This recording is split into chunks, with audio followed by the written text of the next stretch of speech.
예, 예, 예. 너무 높네. 아니, 이쪽으로. 잠시만요. 아니, 제가 여기 있을 거라고. 네. 네. 가방 잡았을게요. 여기 있으시면.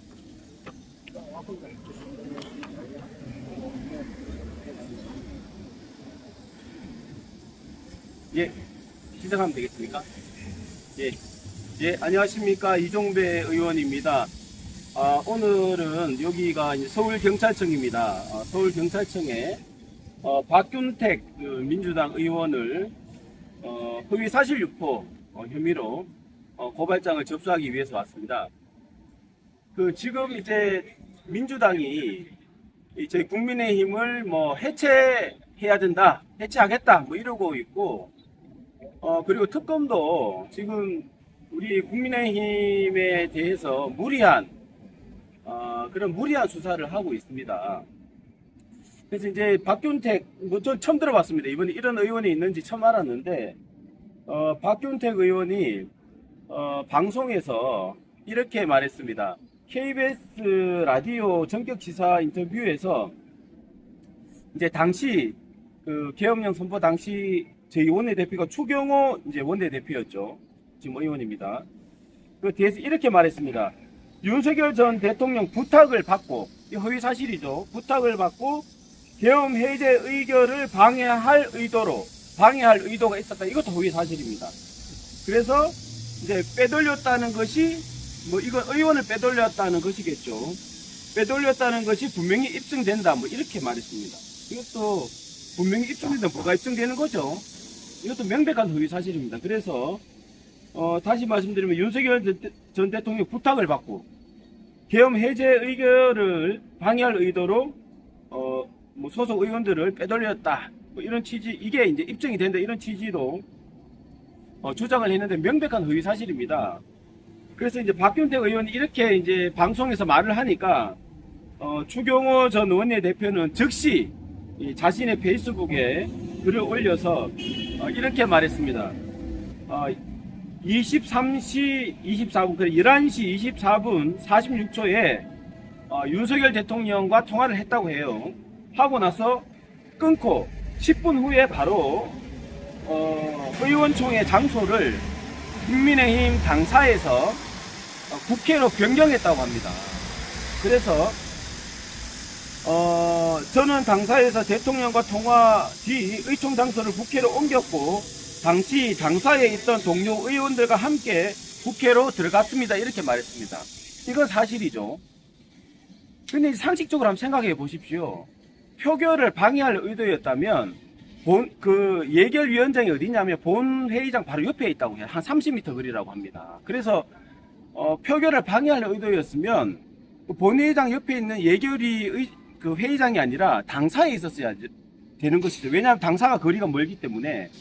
그래서 이제 당사에 있는 게, 상식적으로 당사에 계속 있는 게 표결을 방해할 의도가 있다고 봐야 되는데, 오히려 대통령하고 전화 끊고 나서 오히려 국회로, 그것도 본회의장 바로 옆에 있는 예결위원장으로 의총 장소를 변경합니다. 이게 무슨 표결을 방해할 의도가 있었다는 겁니까? 말도 안 되는 소리를 지금 하고 있고, 왜 그러면 이렇게 박균택이나 민주당 이 사람들이 왜 이렇게 그러면 말도 안 되는 억지스러운 이런 사실상 거짓에 해당하는 이런 말을 하고 있느냐. 저는 민주당이 지금 국민의힘을 해체하겠다라는 이 황당한 소리가 진심인 것 같아요. 왜냐하면 이제 민주당 입장에서는 국민의힘을 해산시키고 그러면 국회의원직 다 상실하지 않아요. 107명 상실하잖아요.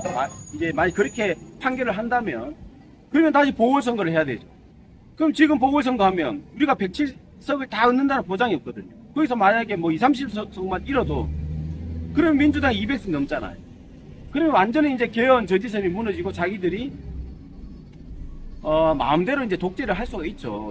이재명 영구 집권을 할 수 있는 헌법을 만들 수도 있고 모든 걸 다 할 수가 있습니다. 그래서 저는 이 사실상 황당한 소리죠. 이런 황당한 소리가 민주당 입장에서는 이게 진심인가 싶기도 합니다. 왜냐하면 이런 얼토당토 않은 소리를 계속 하고 있어요. 계속 정청래, 지금 민주당 대표 정청래 대표는 국민의힘 해산해야 된다라고 말하고 있고, 그리고 뜬금없이 지금 처음 들어보는 박준택이라는 그 의원은 뜬금없이 이렇게 추경호 전 원내대표가 표결을 방해할 의도로 이렇게 이제 의원을 빼돌렸다 이런 식으로 계속 여론전을 하고 있거든요. 그래서 이게 그냥 하는 말이 아닌 것 같다. 그런 생각이 들고, 이게 이제 어떤 게 있냐면 또 표결을 방해할 의도가 아니다라는 증거가 뭐냐면, 보십시오. 예를 들어서 당사의 의원들 모아놓고 물을 걸어 잠그고 못 나가게 해가지고 표결을 방해하면 이거는 표결 방해일 수가 있어요. 그런데 그 당시에 국민의힘 의원 중에 일부 김상우 같은 사람 일부는 해제 표결에 참여를 했습니다. 그럼 말이 안 되잖아요. 표결을 방해했으면 아무도 표결을 못했어야 되는데 또 국민의힘 의원 일부 중에는 또 표결을 한 의원도 있어요. 이게 무슨 방해입니까? 자기들이 하고 싶으면 다 자유롭게 그 표결에 참여할 수 있었는데 이게 무슨 방해를 했다는 것부터 말이 안 되는 거잖아요. 그리고 이게 이제 문제가 뭐냐 하면 이런 식으로 계속 지금 민주당과 그 이런 갑툭튀 누구지도 모르는 의원이 느닷없이 나타나가지고 계속 지금 여론전을 하고 있는데, 이거 앞으로 안 그래도 제가 이걸 막 유심히 지켜보고 있었어요. 왜냐하면 제가 뭐 당을 떠나가지고 상식적으로 의원총회는 정당의 고유 권한입니다. 의원총회 열고 싶으면 열고, 의원총회 장소도 국회가 됐든 어디가 됐든 정당의 마음대로 정할 수 있는 거예요. 그 고유 권한입니다. 그런데 의총 장소, 그때 당시에 왜 의총 장소를 당사에서 했냐, 왜 또 변경했냐, 이런 이유로 지금 그 추경호 원내대표를 계속 어떻게 이제 특검이 수사를 해가지고 뭐 구속을 시키든 기소를 하든 뭔가 자꾸 뭐 이렇게 엮어가지고 우리 국민의힘을 내란 정당으로 만들어서 뭐 해체하겠다, 이게 이제 계속 민주당에서 이제 군사작전하듯이 계속 이렇게 밀어붙이고 있는데, 크게 이거 민주당에 경고를 하면 이건 말도 안 되는 소리입니다. 지금 국민들이 조국 윤미향 사면에 분노하고 있고, 또 노란봉투법, 이건 그 기업들 작살내는 법입니다. 기업하지 말라는 거나 마찬가지죠. 노란봉투법 지금 통과시킨다고 하고 있고, 그 다음 이제 외교도 지금 한미동맹도 위기죠. 지금 미국에서 이재명 정권을 제대로 이제 신뢰하지 않고 있습니다. 그래서 이게 전방위적으로 지금 위기의 조짐이 보이는데, 한가하게 지금 계속 뭐 국민의힘 내란당이다, 해체해야 된다, 이런 소리는 하고 있으니 지금 그 이재명 대통령 지지율이 지금 팍팍 떨어지고 있잖아요. 국민들은 한심하게 보는 거예요. 지금 국민의힘 해체 주장하는 거랑 국민들이 먹고 사는 민생이랑 무슨 상관이 있습니까? 이게 그냥 계속 엉뚱한 소리 하고 있으니까 지지율이 계속 떨어지는 거예요. 그래서 이거는 말도 안 되기 때문에 앞으로도 이런 헛소리 하면 제가 즉각적으로 고발을 하든 뭘 하든 뭐 즉각적으로 대응할 것이다, 뭐 이런 말씀을 드리겠습니다. 민주당 그 박경택 의원이 예. 듣보잡인데 예. 전혀 잘 알지도 못했는데 예. 지금 아마 그 광주 광산갑 예. 초선인 것 같아요. 예, 맞아요. 지난 뭐 광주 고검장 하면서 예. 혹시 뭐 이런 사람들이 초선이니까 자기 어떤 뭐 좀 이래 내세우려고 이런 말이려고 이런 걸 인터뷰도 안 하는 것도 예. 것 그래서 그래서 저도 이번에 이런 의원이 있는지 처음 알았거든요. 처음 알았는데 이게 저는 이제 자살골이라고 보는 거죠. 자살골. 왜냐하면 뭐 국민의힘을 미워하지만, 아니 제1야당 없어지면 그러면 뭐 이재명 독재하다, 이건 아니거든요. 국민들의 민심이. 그래서 계속 무슨 지금 국민들은 먹고 살기 힘든데 계속 한가하게 이렇게 뭐 내란 정당이니 뭐니 뭐 계엄 해제를 표결을 방해니 이런 계속 헛소리 뭐 계속 이렇게 하면 저는 이제 이런 국민들이 저는 반드시 이거는 이제 심판할 거라고 봅니다. 왜냐하면 아니 이게 말도 안 되는 이런 소리를 계속 하는 거랑 국민들이 민생 먹고 사는 문제랑 아무 관련이 없잖아요. 그러니까 저는 개인적으로 조국 사면도 왜 국민들이 비판하냐면 한가하다는 거예요. 물론 사면도 너무나 잘못됐죠. 조국 같은 경우에는 우리 광장에 정말 정치 성향 떠나서 조국 입시 비리 용납해서는 안 된다라고 수백만 명 모였잖아요. 그 윤미향도 그 위안부 할머니 앵벌이 시켜가지고 등쳐먹고 그런 파렴치한 범죄를 저질렀잖아요.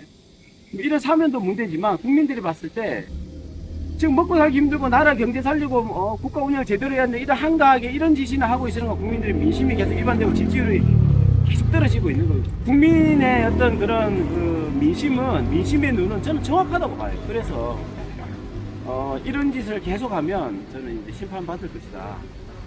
그렇게 생각합니다. 자, 이전에 지금 그 민주당이나 아니면 민주당 쪽에 예. 좌파 성향의 인사들이 고의 사실을 유포하는 경우가 많습니다. 많죠. 많은데 그 이유는 제가 볼 때는 혹시나 국민의힘을 해산하겠다는 그런 지금 엄청난 뭐 그런 음모를 꾸미고 있잖아요. 그렇죠. 저들이 예. 국민의힘을 해산하고 오용 야당을 만들어서 예. 혹시 뭐 조국이 이번에 사면됐으니까 조국이가 무슨 뭐 내년에 말이죠. 전국의 그 지자체 다 출마시키겠다고 할 정도로 흔들을 치고 있는데 그렇죠. 그런 사람들을 그런 오용 야당 인사들을 이용해서 당을 하나 만들어서 오용 야당을 만들 거 아닌가 이런 생각도 드네요. 뭐 그럴 수도 있고 예. 저는 이 이제 민주당의 어떤 이제 지금 뭐 반미 외치고 김일성 주체사상에 빠져가지고 화염병전이 했던 사람들이 지금 주류를 이루고 있잖아요. 이 사람의 사상과 이념이라는 게 쉽게 바뀌는 게 아니거든요. 예를 들어서 저희가 느닷없이 민주당 지지를 한다는 게 말이 안 되는 듯이 그리고 자기가 젊었을 때 형성됐던 사상과 이념이 쉽게 안 바뀌거든요. 저는 지금 민주당 주류, 정청래 이런 사람들, 미 문화원에 뭐 화염병전 했던 사람들, 저는 중국 공산당 일당 독재를 꿈꿀 수도 있다고 봅니다. 그러니까 의용 야당도 안 만들고 그냥 공산당 일당으로 우리가 독재하겠다. 뭐 이런 생각도 저는 할 수 있다고 보고 방금 대표님 말씀하신 대로 여당 같은 야당, 사실 민주당 아류 같은 민주당 앞잡이 같은 그 야당 만들어 가지고 구색만 맞춰 가지고 결국은 자기들이 영구 집권할 수 있는 그런 헌법 지금 제일 문제가 헌법 개정이에요. 그전에는 어떤 게 있었냐면 헌법 개정 내용이 4년 중임제하자 이런 거였거든요. 그러니까 대권 주자들이 그걸 싫어했어요. 대통령도 싫어했어요. 싫어했는데 지금은 민주당에서 적극적으로 헌법 개정을 얘기하고 있는 게 저는 제가 봤을 때 자기들이 영구 집권할 수 있는 그런 헌법 시스템을 어느 정도 자기들이 만들고 있지 않나 싶어요. 굉장히 그런 의심이 들고 까딱하면 딴 거는 다 양보해도 헌법 개정 잘못하면 이거는 바꿀 수도 없고 큰일 납니다. 나라 진짜 망합니다. 지금 큰일 나요. 그래서 헌법을 쉽게 바꾸지 말라고 국회의원 3분의 2 동의와 국민투표를 해야 된다라고 이제 그렇게 쉽게 바꾸지 못하도록 해놨는데 만약 이게 한 바뀌어버리면 다시 그 되돌리는 거 불가능할 수도 있어요. 그렇기 때문에 딴 건 몰라도 헌법 개헌은 막아야 돼요. 개헌은 막아야 되고 그러니까 제가 봤을 때는 민주당에서는 여차하면 만약에 헌법재판소에서 국민의힘을 내란정당 위헌정당이라고 해산해버리면 그러면 보궐선거 다시 해야 되잖아요. 그러면 지금 우리 107석인데 107석 다 얻는 나라 보장이 없어요. 여기서 한 10석만 넘어가도 200석 넘어버립니다. 그런 게 진짜 정청래가 석화처럼 하겠다 그러잖아요. 이게 내년 만약에 저는 어떻게 보냐면 내년에 지방선거를 지면 또 우리 당은 또 이제 심판받고 이제 무너질 거란 말이죠. 그럼 민주당이 또 분위기 확 올라갈 거란 말이죠. 그러면 그 틈을 타가지고 총선 전에 저는 그런 헌법 개정 영구 집권을 꿈꾸는 그런 헌법 개정을 해칠 수 있다고. 그래서 내년 지방선거가 중요하고 왜냐하면 지방선거에서 저희가 또 참패를 하면 또 여론은 또 민주당을 확 쏠리거든요. 그래서 굉장히 지금 저희가 하루하루가 위태한 상황이고 빨리 지도부가 저기 잘 만들어져가지고 적극 대응해가지고 내년 지방선거는 저희가 잘 준비를 해야 된다 말씀을 드리고 민주당은 결코 만만한 세력이 아닙니다. 거기는 제가 요즘 들어서 민주당이 왜 이렇게 날뛰나 싶었지만 이 사람들이 정권을 잡으면 동네 이런 주차 요원까지 자기들 관련된 사람으로 바꾼다는 얘기가 있을 정도로 이 어떤 이익과 관련돼 가지고 정권 잡으면 그런데 해먹는데 혈안이 돼요. 그러니까 모든 접근안 잡으면 시민단체부터 해서 관련된 사람 다 뭐 어디 자리 가고 뭐 이권해서 돈 벌고 뭐 태양광 이런 거 있지 않습니까? 그거 다 뭐 자기도 사고 돈 번 거 아니에요. 그리고 시민단체 이런 데도 그러니까 민주당이 정권을 잡으면 완전 돈잔치인 거예요. 그러니까 정권 잡는데 혈안이 된 거예요. 그래서 이게 우리 국민의힘의 이 정체성은 어떻게 나라 발전시키고 뭐 국민 잘 살게 하고 이런 건데 이러한 우리 국민의힘의 정체성보다 더 지금 악랄하게 정권 잡으려고 하는 게 지금 민주당은 이익과 돈과 관련되어 있기 때문에 저희가 쉽게 보면 쉽게 뭐 보는 건 아니지만 저희가 철저하게 그 민주당의 그런 지금 저희가 이제 지금 저는 독재 투쟁을 하고 있다. 독재 투쟁. 이게 민주당이나 좌파들이 비판했던 과거에 우리 권위주의 시절에도 이 정도의 독재는 없었어요. 민주주의 탈을 쓰고 그때 옛날보다 더 심하게 지금 독재를 하고 있고 인권 유린을 하고 있거든요. 그래서 저희가 이제 지금도 전부 다 압수수색 당하고 제 알기로는 우리 우파 유튜버 대표님도 압수수색 당하고 뭐 그러고 그러니까 이게 우리 윤석열 정부 때는 없었잖아요. 그런 게 아무리 허위사실 유포하고 김어준이나 누구죠? 열린 공감. 예, 열린 공간 뭐 해가지고 얼마나 맨날 뭐 방송만 하면 그게 사실 얘기하잖아요. 그래도 압수수색 없지만 좌파들은 그렇지 않아요. 그냥 정상적인 정론 방송에도 그냥 압수수색 해버리는 거예요. 꼬투리, 진짜 말도 안 되는 꼬투리 잡아가지고 압수수색 해버리는 거예요. 그 정도로 악랄하기 때문에 저희가 정신을 바짝 차려가지고, 저는 최선의 공격이 최선의 방어라고 생각하기 때문에 거기에 위축돼가지고 우리가 이제 웅크리고 있으면 좌파는 그러면 동정심, 그리고 뭐 약자들 이런 생각에 봐주거나 그러지 않습니다. 오히려 약한 모습 보이면 더 밟아가지고 죽여버리려고 하지. 약한 모습 보인다고 동정심 뭐 이제 동정심 차원에서 봐주거나 그런 게 없기 때문에 오히려 우리는 너네랑 싸우다 죽겠다 이런 그 결기로 오히려 막 목숨 내놓고 달라붙으면 거기는 쏘그러져요. 그래서 이런 것도 마찬가지죠. 이런 것도 그렇고 앞으로도 저희가 그리고 오늘 이렇게 이제 방송 와주셔가지고 너무 감사드리고 저희가 끝까지 싸워야 되고 그리고 저는 이렇게 생각합니다. 저도 막 계속 싸우지만 결국 민심은 옳은 판단을 할 거라고 봐요. 지금은 민주당이 뭔가 좀 여론이 호도돼가지고 선동을 당해서 좀 하지만 결국은 민주당이 아니다라는 걸 아니 문재인 때 보십시오. 문재인 때 결국 문재인 아니다 해서 정권 교체 시켜줬잖아요. 마찬가지로 지금 이 무도한 저는 문재인 때부터 더 심각하다고 봐요. 여기는 왜냐하면 이재명 대통령이 민주당에서 뿌리가 없어요. 왜냐하면 화염병 던진 사람이 아니잖아요. 거기는 화염병 던지고 돌 던지고 이런 어떤 동지의식이 있는 사람들이 주류이기 때문에 그 이재명 대통령은 일단 대통령을 뭐 사람이 없으면 세워놓긴 했는데 자기들이 정말 신뢰하고 존중하고 그 끝까지 의리를 지켜 따르겠다 이런 관계는 아닌 것 같아요. 실수하면 안 돼. 실수 안 하고 이렇게 문제점 있을 때 이렇게 공격하고 치열하게 싸우고 이렇게 하다 보면 저희한테도 저는 국민들이 분명히 우리한테 또 기회를 주는 날이 올 거라고 봅니다. 그래서 끝까지 싸워야 된다는 말씀.